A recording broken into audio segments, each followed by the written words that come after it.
What's up guys, welcome back to Daniel Talks Football right here on YouTube. I am Daniel and we are back with another video. In this video we're going to be doing my Boxing Day predictions. It is Christmas tomorrow as of you listening to this, so I wish you all a very Merry Christmas. And yeah, we are here to do my Boxing Day predictions. December's been a mad month and I'm going to talk more about it at the end of the video, so make sure you stay tuned for that. But I just want to thank you for all your support over December, and yeah, we'll discuss that at the end of the video. Before we do get into that said video, please make sure to like the video, comment down below, and also subscribe to the channel. Go over and follow the Instagram and the TikTok Daniel Talks Football on both. Right, let's get started with Brentford versus Spurs. This is the 12:30 game on Boxing Day. There are 7 games happening on Boxing Day, however we will be covering this whole game week, including the games on the 27th and the 28th. The early kickoff is Brentford versus Spurs.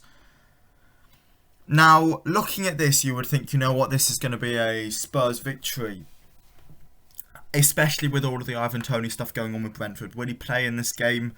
I would guess probably not, because there seems to be a lot going on with him, and even if he's not banned yet, it would be a big vote of confidence to play him. However, never back the early kickoff, especially not the early kickoff on what is in essence the first day of the season, part 2. I'm going to go for a 1-1 draw in this one. I know that seems bold, but I just feel like it's the best prediction to go with. I'm going to go for a Harry Kane and a Johan Visser goal, and yeah, I think a 1-1 draw there. The first 3 o'clock kickoff we have is Everton versus Wolves.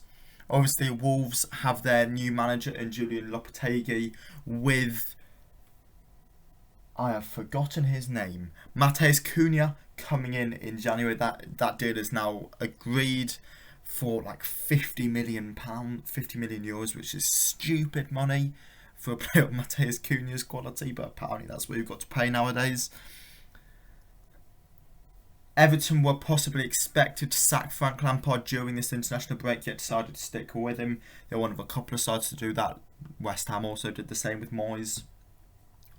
I'm going to go for a Wolves win in this one. I'm going to go 2-1 to Wolves. I know if you look at their form for the international break, that doesn't particularly make sense. But they will have a new manager bounce. I know it's a very delayed new manager bounce, but that new manager bounce will now finally happen. And I feel like tipping Wolves to win in this one is the best way to go. So I'm going to go Wolves 2-1. Next up we have Crystal Palace versus Fulham. Now, obviously we've got a London derby here. Palace have looked alright throughout this season. They've got a couple of shining young players, people like Eze, Elise, Guehi, Anderson. I could continue, to be honest. Fulham have been quietly good under Marco Silva. They haven't been discussed too much. There's been people like Newcastle stealing that sort of underdog limelight. Yeah, Fulham have been quietly really good under Silva. I'm going to go for a draw in this one. I'm going to go 2-2. I can just see both these sides being happy with a draw. Fulham are in 9th, Crystal Palace are in 11th. Even though it is the first game back, it feels like a draw would be a fair result, so I'm going to go for a 2-2 draw. Next up we have Southampton versus Brighton, a seaside derby. Could you call that a seaside derby? Probably you can. Another 3 o'clock kickoff this one. I'm going to go for a Brighton win. I'm going to go for De Zerbi to get the better of Southampton's new manager in Graham Jones.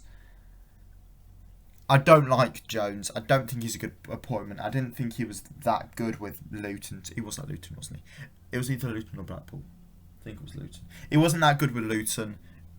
He did, for what Luton expect, he was alright, but I don't think he's good enough to then come and get a Premier League job. I'm going to go for a De Zerbi win and a Brighton win in this one. 2-1, and I think the Seagulls will be coming out on top. Next up, we have my team, Leicester, playing against Newcastle. Now, Leicester in 13th, Newcastle are pushing for Champions League. It seems stupid for me to not go for a Newcastle win in this one, but as a Leicester fan, I have to back my team a little bit, so I'm going to go for a 0-0 draw. There's a possibility we just stink the game out. We just don't give this Newcastle side a chance with all their good attacking talent. Isaac hasn't been particularly excellent for Newcastle. I know you've got a probably fully fit Callum Wilson and a fully fit St Maximin. and that is scary. I admit that is scary. But Wout Fast, that's what I need to say. So I'll go for a 0-0 draw in that one. We move on to the 5:30 kickoff now with Aston Villa versus Liverpool. Obviously, you have Unai Emery at the helm now for Villa. Don't know if he actually took a game in charge before the international break, for the World Cup. But now he's obviously here, ready to, and he's had a long time with this group of players. Liverpool weren't particularly excellent before that World Cup break either, and are currently sitting in 6th in the Premier League table. I am going to go for a Liverpool win though. Even though I would like to predict Villa to win this one, I just can't see it happening, sadly. Even with Unai Emery in charge and that new manager bounce. I'm going to go for a 2-0 win to Liverpool. I think they will have ironed out their mistakes in the first half of the season, and now they'll be fully fit, raring to go to push for Champions League. And then the final game on Saturday is Arsenal versus West Ham. Obviously, West Ham had a really poor start to the season and just decided to stick with David Moyes despite being 16th in the table. Yet Arsenal are obviously currently top of the table. I'm going to go for an Arsenal win. I'm going to go 2-0 to Arsenal. Yes, they've lost Gabriel Jesus, but you've still got Martinelli, you've still got Saka. I feel like the Gunners are going to get this one done, and it's going to be quite a routine victory for them. If West Ham lose 2 or 3 games on the bounce, I can see Moyes going, and I can see them losing 2 or 3 games on the bounce. If you look at West Ham's sort of run as they get back, you've got Arsenal, but then you've got Brentford, Leeds, Wolves, Everton. That is a key run of fixtures to win, because then you launch into a 3-game streak of Newcastle, Chelsea, Spurs. You need to win those games that I've just sort of listed, from Brentford to sort of Everton. You've got 4 games in there which you need to pick up sort of 10 points from probably, or Moyes, even 8 possibly, or Moyes will be struggling.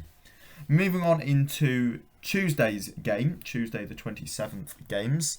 The first one of these is Chelsea versus Bournemouth. Yeah, sorry Bournemouth fans. I can't see you winning this one at all. I'm going to go Chelsea 4-0. I think Graham Potter will have had some time with his Chelsea side. If Chelsea don't look excellent here, then I can see Potter being on the chopping block fairly soon. It's fully time, I think, for Chelsea to click into gear, and I think they will. I'm still not convinced by Bournemouth. I think they needed to bring in a proper good manager, and I don't think they've done that with appointing the interim guy as their permanent guy. I'm going to go for a 4-0 win to Chelsea. The second game and final game we have on Tuesday is Manchester United versus Forest. Forest obviously currently 18th in the table. I think they're going to lose this one. I think it's going to be a 3-1 win to Manchester United. Again, Ten Hag's had a lot of time with this squad as a fairly new manager. That will help him. There's no Cristiano Ronaldo issue anymore, so he doesn't have to worry about that. I think Man U are going to win this one, so I'm going to go for 3-1 to United. And then the final game, which is on Wednesday, is Leeds versus Man.City.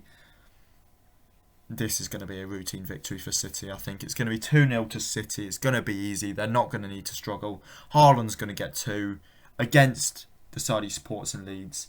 And we're all going to sit there crying, going, how are we supposed to stop him? But yeah, thank you all for watching this video. I did say at the start I was going to touch on sort of what's happened throughout December. Obviously, there was a while back where I said I'd upload every day until Christmas. I think I've mainly managed to keep that up. There may have been a couple of days I've missed, sort of towards the start before I made that promise to myself and to you guys.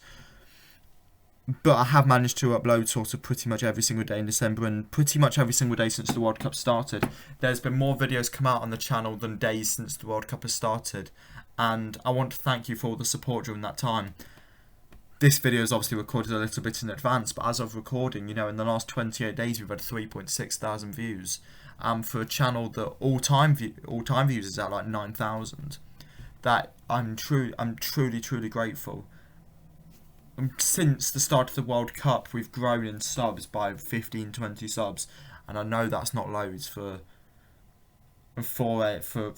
anyone to look at, but for me, who's doing this as a hobby and who just enjoys doing this, to see people, to see them liking the content, it does mean a lot. So I do want to thank everybody for their support throughout the last month, just over a month. The World Cup was crazy, and I hope you did all enjoy the content. There is going to be videos coming out after I'm taking Christmas and Boxing Day off. But 27th, 28th, 29th, 30th, 31st and 1st, there's going to be a video hopefully every single one of those days. Then sort of from then I will have to start slowing down, focusing on college work again. But I will still try and get 2 to 3 videos out a week.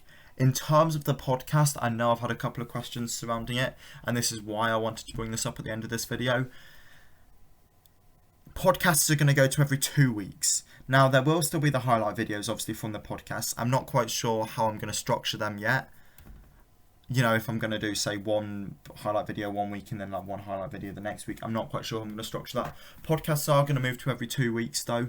I'm going to try and make sure that then I can get a big guest on every podcast. I can't make that promise yet, but that'll be the aim. However, I feel like moving them to every 2 weeks means that I can then focus on getting this more timely content out to you. Say with the Ronaldo stuff that went on, in the old format I had, I wouldn't have been able to get those videos out to you. So we are going to move to every 2 weeks, and hopefully 3 or 4 videos a week would be nice. But yeah, thank you all for your support. It does mean the world, and I'll catch you all again after Christmas. Have a good Christmas. See ya!